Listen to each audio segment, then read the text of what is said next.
Well, I'm Ruby Cherie, and I got into it all with a passion for bodybuilding, actually. And from there, I took a massive leap. And going through my own memories when they're popping up, especially this year, it was actually such a scary change to do something so different. And now I've somehow intertwined them, and I still got the passion for both. But now my focus is more shifted within my own coaching to tend more towards sustainability, lifestyle, and like getting people to really focus on the mindset and the health behind their ambitions with their nutrition and fitness goals. Because with social media always like making things look so pretty, it's kind of chucked a whirlwind into the mix where people kind of expect everything to happen overnight. So that's kind of what I'm focusing more on now versus 2 years ago. Well, let me kind of bring up something of a, I don't want to say a case study, but an example that I see with enough frequency that I think you're probably going to be able to relate to this, and I think it might be a good, launching point for the conversation, which is, it's not uncommon for me to have a potential client come through my doors, a weight loss client, and let's just say this is a woman, perhaps she's in her late 40s, early 50s. She's had a child or two or three. She's married, may or may not have a job, and so obviously that having a job may play into this. And in the conversation, we'll say, okay, so what are you looking to accomplish? And so there's a weight loss goal. There's a number at the end of the rainbow, for lack of a better term, and the question I'll ask is, when was the last time you were at that weight? And a lot of times the answer that I get is, oh my gosh, maybe when I was in college. But it's almost always a pre-baby weight. And I find that very interesting because a lot of times in that conversation, what you'll hear somebody say is it possible to get there? And I have to kind of lead with the sentiment that, yeah, it's possible. I just don't know how realistic it is for you to get it and attain it. Because essentially you're playing a numbers game all the way down, but it's not just numbers. It's your life, and it's your stress, and it's your marriage, and it's your kids, and it's all these things. So, Ruby, I'm going to turn it over to you because I would imagine that if I see it over here in the States, there's a decent chance you see it over in Australia. So, talk to me a little bit about how these conversations go in your camp. It's ridiculous how many people are so fixated on numbers. And if it's not numbers on the scale, it's in the gym. And it's like, yeah, but in like the whole idea of what I say behind everything is, okay, so if you're feeling really good, you're sleeping better. I usually, because of the different things I went through, we really focus on digestion now as well. And we kind of say when you poop good through the day, then you know that everything's functioning right in the body. So when you're pooping better, when you're sleeping better, when your moods are more stable, when you're actually feeling confident and you have the energy to actually keep up with the kids, go through the day, and you're feeling your clothes looser. What happens if you step on the scale and it doesn't read a number that you like, but hey, hello, all these other progress markers, and you feel like a whole new person? Like, how does the scale rate relate to that? And I feel like if you live your life and go on your journey just focusing on that scale number, you're not really paying attention to life that's happening around you, like things that your husband notices, things that your kids are noticing, like actually being able to play in the background with them now. Like that's something that a number on the scale cannot give you. And if all you're chasing is that number and weighing yourself daily, and then you see the scale go up, go down, go up, and it's like, what's happening? Like that pressure, that stress is really taking away from you living your life, you becoming the best version of yourself. And something that I've recently had to really hone in on is you're not the person you used to be, and focusing on the person you were at point A, trying to get to point B or C, whatever point it is in your journey. There are so many things that happen within that time frame that have made you the person you are today. You're probably wiser. You've learned so much more about life in itself. You've probably just experienced what it is to take care of another human being, like your kids. There is just so much that happens between point A and point B. that shape who you are today, that develop you, and that empower you to live the better life. So Okay, there's so many ways that I want to take this conversation, so I literally was taking notes while you were talking. So let me start here because you did tip your hat to it, and I am kind of curious. You know, in the States, we have a term, and perhaps you've seen it. I think it's kind of funny, not funny, haha, funny, kind of sad. That the acronym is SAD, SAD, for Standard American Diet, which if you are not clear on this, it's not necessarily a good thing.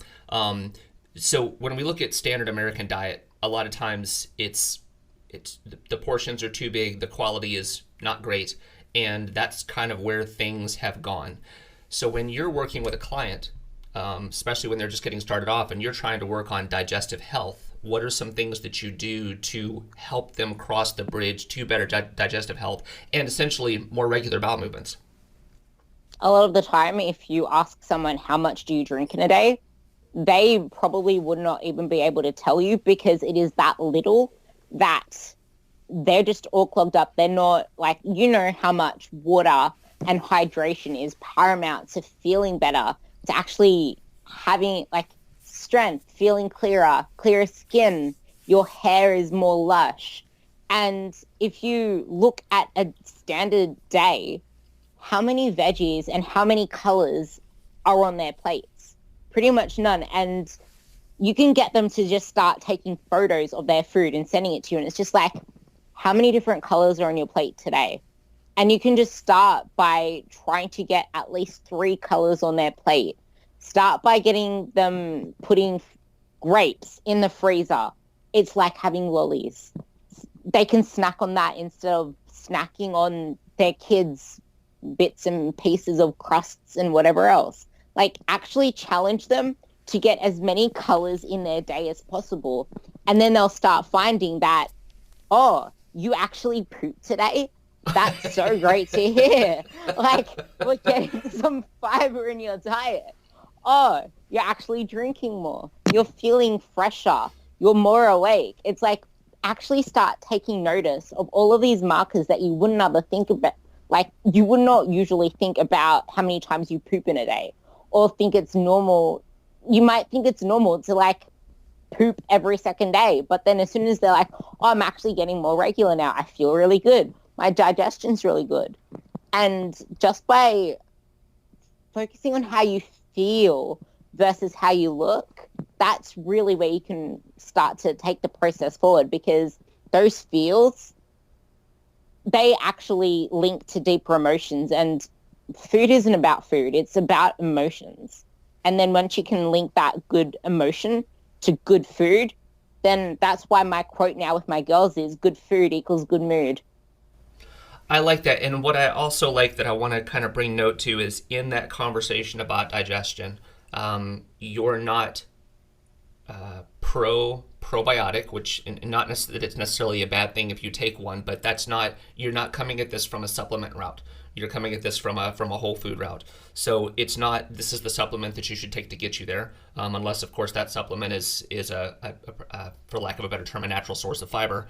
And you're not talking about diuretics, and you're not talking about laxatives. This is just what can you do with the actual food that you put in your mouth. Yeah, because a lot of the time, just by making those small changes, you'll find that it gives you a lot more bang for your buck than a tablet would. So there was another thing that you brought up, and I certainly understand this, because if we become too obsessed with the scale, just we in general as people, if we become too obsessed with the scale is not always going to tell us the full truth of what's happening. So if that's the only number that you use for your measurement of progress, it can be misleading. But you did bring up something else that I think can also be a little disheartening for some clients, which is, ask your husband, ask your kids, ask your friends what they notice. And I think a lot of times people don't notice. And I think that can also be very discouraging for certain clients. And again, I'm going to use this hypothetical female as an example. I've got a woman right now who has lost close to 40 pounds. And her husband really hasn't said anything. And I mean, you know just as much as I do, if somebody loses 40 pounds, that's not a small amount of weight. That is a weight that's a game changer. That's a lot of weight. It does a lot to a person's frame. Um, when you've got someone who is not getting that external affirmation that, hey, you're doing great, hey, you look good, what should they use as other measuring sticks for, but I know that I'm doing well? That's kind of where I say your environment can make or break you. And if you don't really get that at home, it's like you can't blame them for not understanding your journey because you can never change someone else. You can only change yourself. So control the controllables. And I'd say immerse yourself into a community that gets you. Whereas like with you, you have your little gym there. Everyone there's on the same journey. Like encouraging more of that inspiration to come from that environment that they're in to take them through the day. But then when they're not in that environment anymore, progress photos, like something I mentioned probably in our first conversation was to get me started. I used to take photos every single day, like selfies and even ones in my own mirror, because when you flick back through your camera roll and you see just how much you've changed, and even if you start looking at your facial expressions, and if you wrote captions with them and you start to see how different your language starts to change, how much you pick yourself up in the day, and even just getting out of bed and being able to bounce out of bed instead of snooze your phone. Like, once you can see it, even through the photos, then you can actually start to believe it because you see yourself every day in the mirror, but photos don't lie.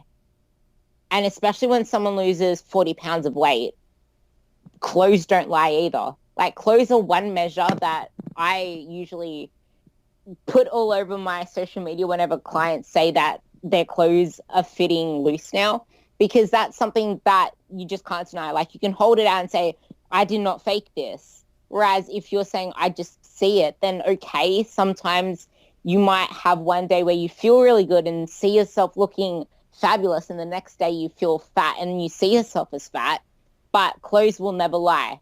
Photos will never lie.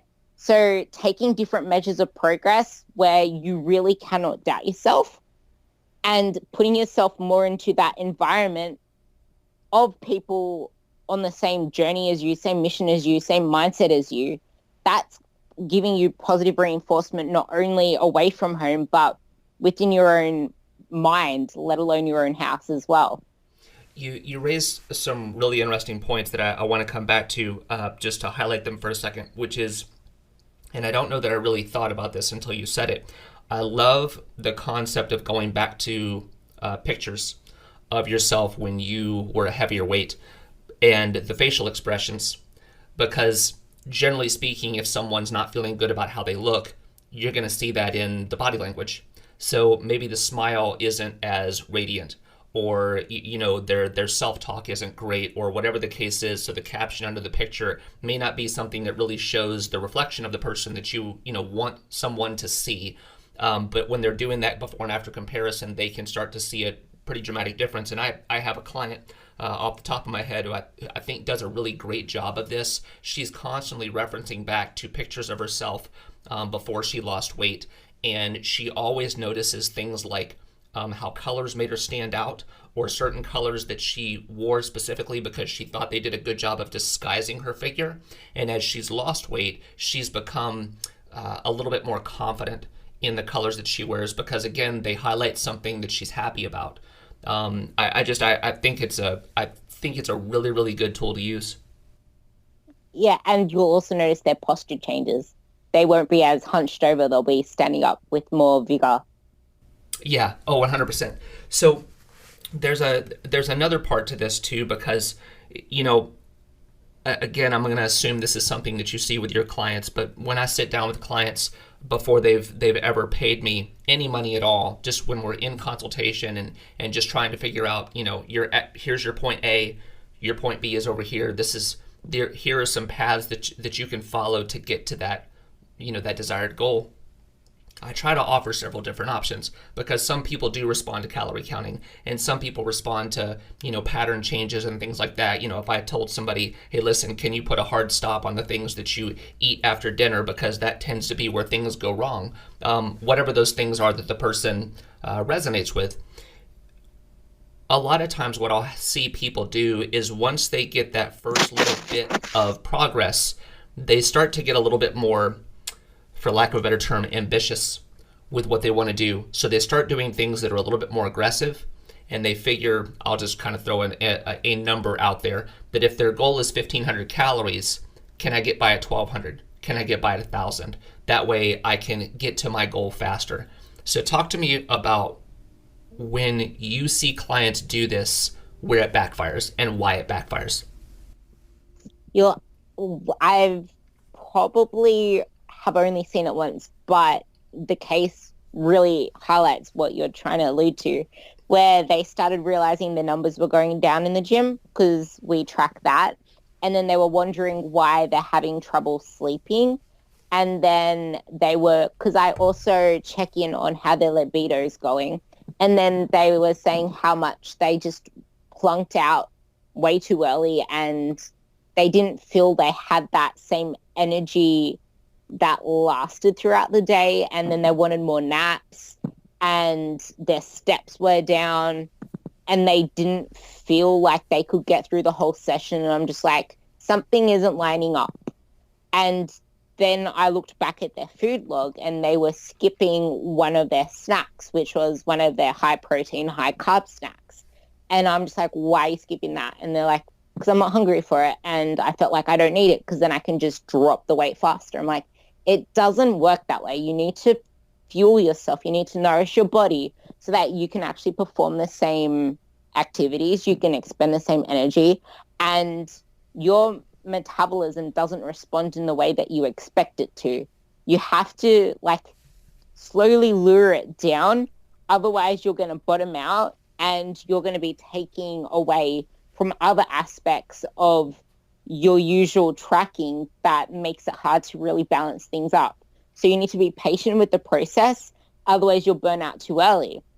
But at the same time, if they are responding to the massive calorie cut because most other constants are the same, then you have to kind of warn them in advance. Like, if you're going to take so much out of the bucket, what's left there in the bucket for you to take out when progress stalls? There's nowhere else to go. You can't expend even more because you're already doing so and so. You don't have the energy to expend more because you've cut so much out. There's nowhere else to go. The only thing left to do now is to actually put you onto a diet break or reverse you back up so that your metabolism starts to respond in the opposite direction before we start taking things out again. So you either follow the process or you burn yourself out too early and you prolong the process. So I want to bring up a couple things.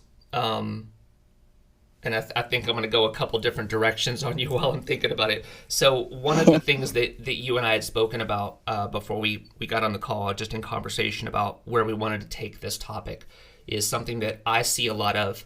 And perhaps it's one of those things where I see more of it because it's something that I put out a lot about myself, which is a past that involves trauma.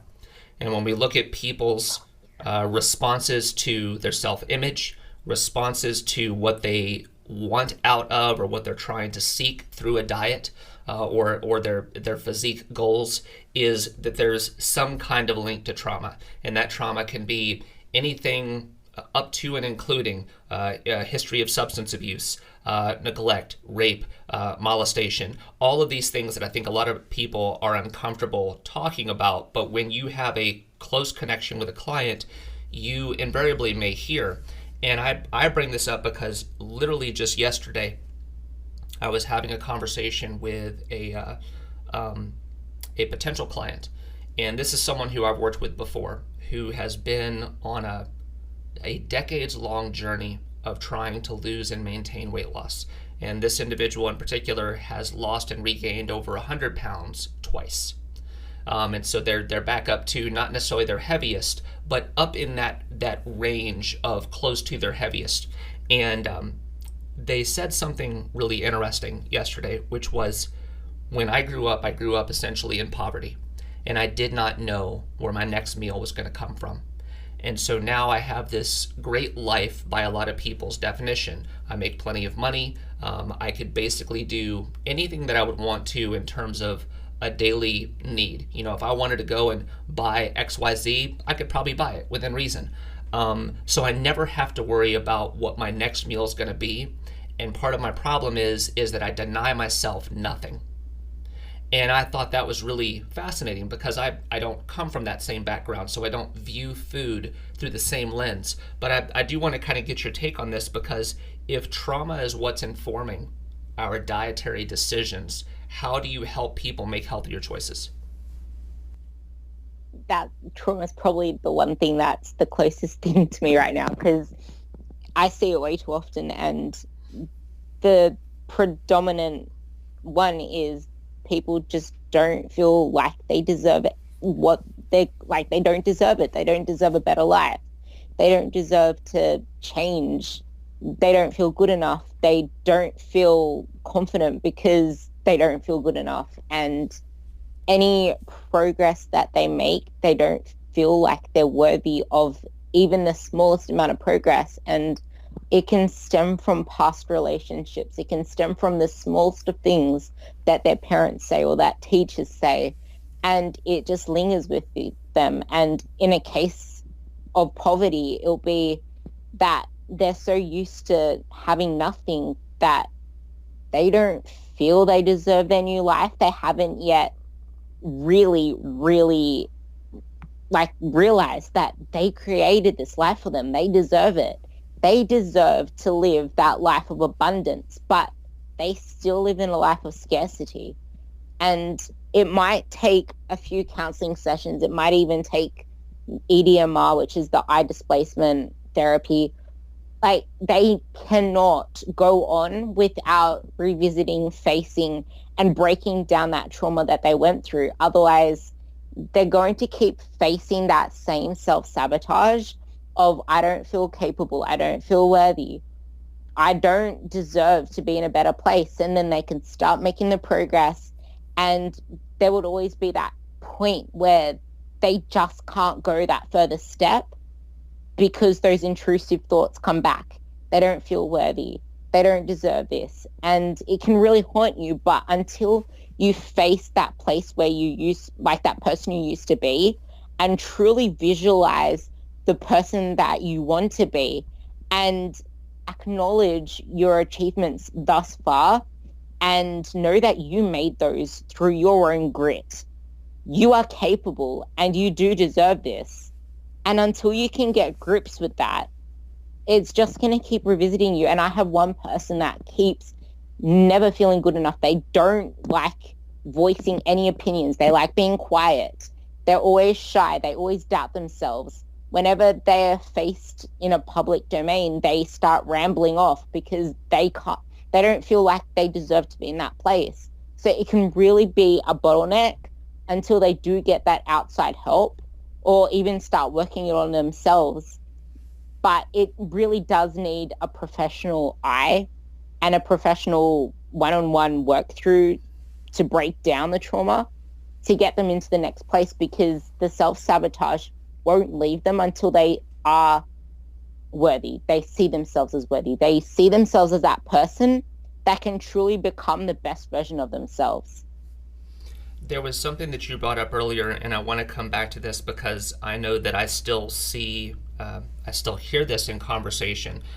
You had talked about the person who bottoms out their calories and they start to see these things go wrong. Sleep is affected, libido is affected, their progress in the gym is affected. And you talked about having to go on maintenance or something like that to try to get things back in order. But I know a lot of people, and I blame, to a certain degree, I blame social media for this. A lot of people still believe that the reason why they're not succeeding is because their metabolism is broken.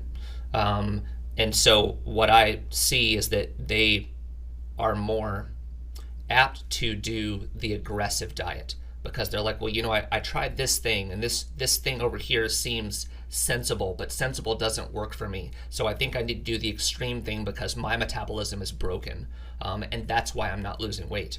Can you talk a little bit about what you see in practice when people bring this to your attention? I have a perfect example. There's this girl that refuses to eat anything more than 1,200 calories. She's also a teacher, and teachers are on their feet all day, trains pretty much 6 days a week, does extra walking, but 1,200 calories a day.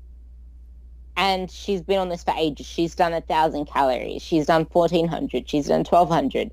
Has never been over 1,200 in a very long time. And I asked the question, do you truly want to live your life on 1,200 calories, eating nothing, saying no to social events, worrying about every single morsel that you put into your mouth because you believe your metabolism's broken, because you believe that you possibly cannot eat more to get to the place you want to be? What you need to do is shift your focus from a certain number, from looking a certain way, to performing a certain way. Because once you can perform better, once you can get stronger in the gym, get that performance mindset on, then you're really setting up that metabolic engine. Kind of like when you wouldn't put a car on the road if it's not able to go the distance you want it to go. You want it to go through all of the checks and balances. You want to not have to drive the journey with the check engine light on. You want to have your car equipped with the perfect oil, the perfect, and like the engine serviced, the wheels, not with those seams like falling off the ends, ready for a flat tire. Like, you want the best car, which is your body, so it can go the whole journey. So why cut yourself short? You want to go as far as you can before it's time to refuel. You don't want to get stopped like before you even leave the street. So it's really up to them how they see the life in the future. If they want to keep saying no to social events, passing up on their favorite foods because their metabolism's broken and they can only eat 1,200 calories a day, or they'll get fat the next day, which is what they end up believing because social media has it where people are posting photos from, the last photo shoot, when they're actually not looking like that anymore. Right. So I do want to hang on this for just a second because again, this is a conversation that's happening in a very timely sense. I was speaking with a client yesterday, and this is a female client who's, this is not her first rodeo with trying to lose weight, but I have in the history of this show, I've had a few guests of note who really have a rub with the 1,200 calorie goal that a lot of women see or are suggested to hit, and there's not context provided to that number. There's no context for age. There's no context for level of daily activity. There's no context for ratio of lean muscle mass to fat mass. There's no context for any of those things. It's just, I don't like that number, so let's get away from the number. So I do want to talk about this just for some clarification. When you talk about this individual that you referenced, this is someone who is an avid exerciser. This is someone who is, it would appear, is expending a lot of energy. So they're on their feet all day long, plus they expend a lot of energy in their extracurricular activity. When you have somebody who is, say, by comparison, is far more sedentary, do you not believe that a lot of times when people say, just because of general human error and mistracking, that what they believe is 1,200 is not actually 1,200? That's probably the first part of it, the question. And the second part is,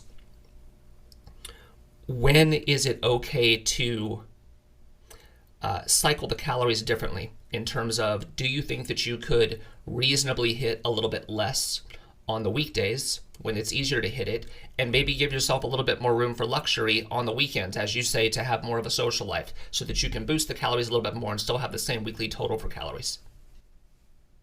To the first part of your question, I have the perfect example again. I was actually in the bathroom once and I heard people in the neighbor toilet say, I've finally started to track my food, and I never realized how much I was like nibbling and snacking on. I've been tracking it, and I'm eating pretty much all clean foods, but I didn't realize how much I was snacking. So a lot of people can believe that they're eating a certain amount of calories or they're eating only clean foods, but you don't realize that you just nibbled your kid's crust or you finished off the peanut butter spoon with whatever was left on there. And all that stuff that goes untracked, added up over time, it can accumulate to a lot, like peanut butter, fats. Probably a lot of the time people would say, oh, I just had a simple salad. Okay, did you put any oil on that? Oh, I just drizzled some olive oil on the top. Okay, what salad was it? Oh, just a chicken Caesar. It's healthy. Chicken breast. Oh, yeah, okay. So people vastly underestimate their calories eaten and overestimate the calories expended, because this same person was saying how often they go to CrossFit, how often they train. And it's like all this stuff added up over time. Okay, cool. So if you're doing this much activity, how much intensity are you actually giving it? A lot of the time they could say that they're going really intense, but if you witness them exercising, it would be half what they would have put into whatever calorie tracking app that they use. And then they have this massive imbalance between intake and outtake. And then if you look at what you said in the latter one where they can cycle the calories, yeah, that's actually a really good idea. I have a few clients doing that. On weekdays, I have them pretty much have simple meals because they're at work. And then on the weekends, they're allowed that little bit extra.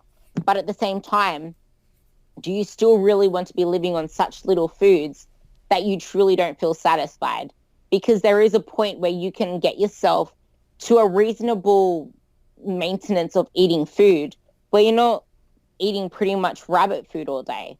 It's like, if you look at the number 1200, you're okay if you're sedentary, if you're overweight, if you're over fat, I should say, not overweight, because if you have a greater fat to muscle ratio, you're okay. So 1200 might be your absolute proper calorie intake for losing weight. But do you want to be on the mission of losing weight your whole life? Or do you want to be able to cycle it through periodized nutrition where you're in a fat loss phase up until a point where it is unreasonable and unrealistic to cut any further or to do any more? Bring yourself back up to a reasonable maintenance level, say 1700 calories, and build your way up as much as you can without overshooting your fat levels, and then start the dieting process again. So you're not miserably eating 1200 calories on average for the whole week, pretty much your whole life. Because if you do cycle it, what's that, like 800 calories 5 days a week, and then that gives you an extra 1,000 calories, so an extra 500 calories each day on the weekend, brings you up to about 1,700 calories on the weekend. But during the week, you're miserable. You can't perform. You're hungry between meals. You probably can't sleep because you haven't eaten enough in the day. You're probably not even going to be hitting your protein intake. And if you do hit your protein intake, you're not having enough carbs to fuel yourself. And carbs sometimes help you sleep as well. So it really matters where your focus is. But I'd say having that cyclic approach to your focus as well is the best way to go about it. Well, and I like that you brought up just the concept of, instead of, and because this has been brought up on the show many, many times, instead of literally white knuckling your way all the way down to the goal, is having those strategic maintenance breaks. One way to do it so that you can have a little bit of dietary sanity on the way there, and just kind of, I've always liked the concept of essentially treating your body a little bit like an experiment, because obviously with the principle of individuality, there's going to be certain things that work really well for you. They're going to work really well for Ruby, but they won't work really well for Jason. And so just understanding this is how my body looks and feels its best. And I always like to encourage people to take notes. If there's a day that you really feel great, what did you do differently? Did you sleep better? Did you have less stress? Those things that we don't always think about because, again, we become so focused on the scale. But it does highlight another thing that you and I spoke about offline, which was in the client's mind, many times they have their perceived weight loss goal, and they have what they believe is a reasonable time frame to lose that weight. And sometimes it's realistic and sometimes it's not. So I do want to talk to you about what you see in terms of time frame. How long should it take a person to lose weight? I would say it depends because everyone's different. People have different metabolic profiles. You don't know people's history of dieting, people's history of eating, people's activity levels during the day because you don't burn that much when you're training. You don't burn that much when you're doing your set cardio.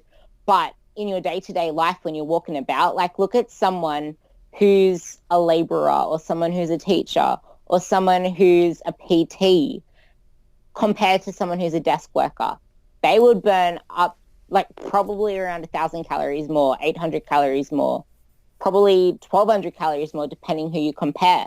And then there are people of different heights, different starting weights. It really depends. But there are two different cases where people compare themselves to like ludicrousy.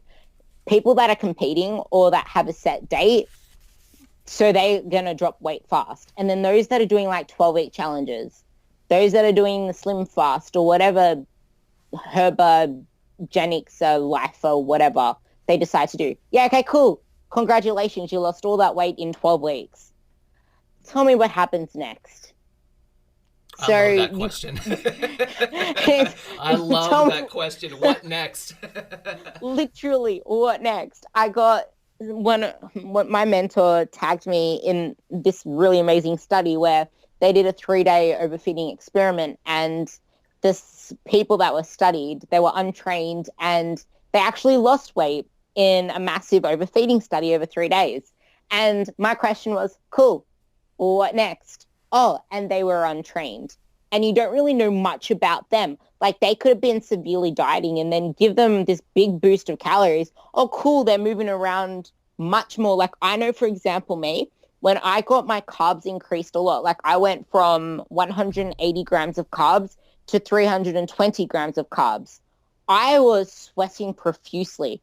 I usually don't sweat when I train. I was sweating. I was sweating throughout the whole day. Your body starts to expend more energy as heat. Your body starts to move more. I was fiddling more. Like I realized when I was lying on my bench to do bench press, my leg wouldn't stop like bumping up and down while I was waiting between my sets. Like your body is designed to survive when you start dieting. So it starts to restrict your energy.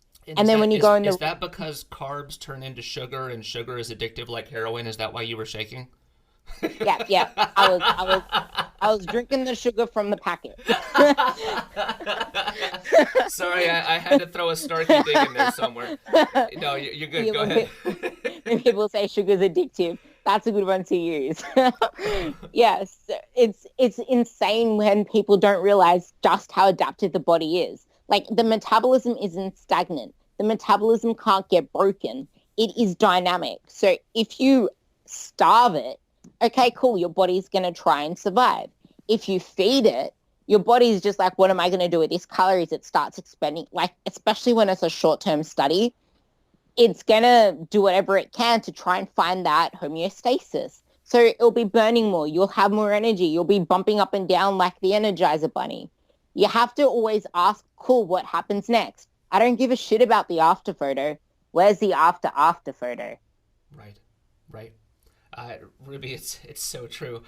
There's literally so much that we sifted through on here, and while I know that I could talk to you for much longer, I think I want listeners to kind of marinate on a lot of what we spoke about here. So I mean, I've been following you for a very long time, and I love what you put out. I love seeing what's happening with your lifts. And in fact, before we start to pull this to a close, I do want to get a little bit of an update. So, because I know that I have a lot of people that tune in or that are really into this thing, can you tell me a little bit about? And I'm gonna pull up a calculator because I like to do the conversions. So, where are you at in terms of your training, in terms of current body weight? And what you're competing with for your big lifts? What are you hitting right now? I'm 56 kilos. Okay. And I actually stopped squatting for about a year, and then I got them back in for my last phase. And the max I got up to there was 5 times 5 at 100 and 5 times 6 at 105 kilos. And that was on your squat? Yeah. Okay. And then my deadlift, I actually hit 187.5 kilos somewhere between September and October last year. And I haven't been able to beat it since. So I took a little sumo phase, and then I took the deadlifts out for 4 weeks, put squats in, and now I'm back to deadlifting again. So my next goal for deadlifts from 187.5, I'm aiming for 200 kilos by March next year. Okay. And then how about your bench? My max bench has been 90 kilos. Haven't done the strength phase on it yet. Okay, so for those of us who are working from a different metric system, I just want to be able to spit these numbers out. So at a body weight of 123 pounds, you were doing 5 by 6 at 231 pounds for your squat. You have successfully pulled 412.5 pounds in your deadlift, aiming for a goal of 440, and your bench has topped out at 198 pounds. Ruby, it's sensational. It's really amazing.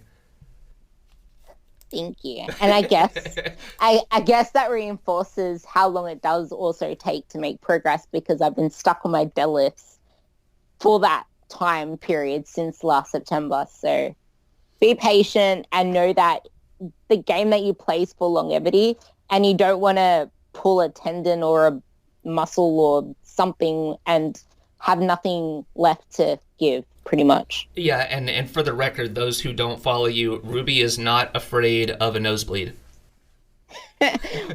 Yep. So, Ruby, is there anything that I didn't ask you that you want to make sure you leave listeners with? I think we covered quite a lot in this conversation. Yeah, I agree. So I want people to connect with your work who don't already. What is the best place for people to do and go to be able to follow what you do? I'm most active on Facebook, actually, under Ruby Cherie, which would be spelt as you see it in the name of this podcast. And I'm also on Instagram, rubycherie.coachingspecialist. Awesome. I will be putting that information in the show notes so people can catch up with what you're doing, and obviously to see where you take your lifts to in the future. But Ruby, thank you so much for coming back on. It has been nearly 2 years, and I'm so sorry for the delay, but it is always great to catch up with you. Likewise. For those of you listening, hope you have an opportunity to download, subscribe, share with your friends. If you have an extra moment, please leave us an iTunes review. We will catch you next time.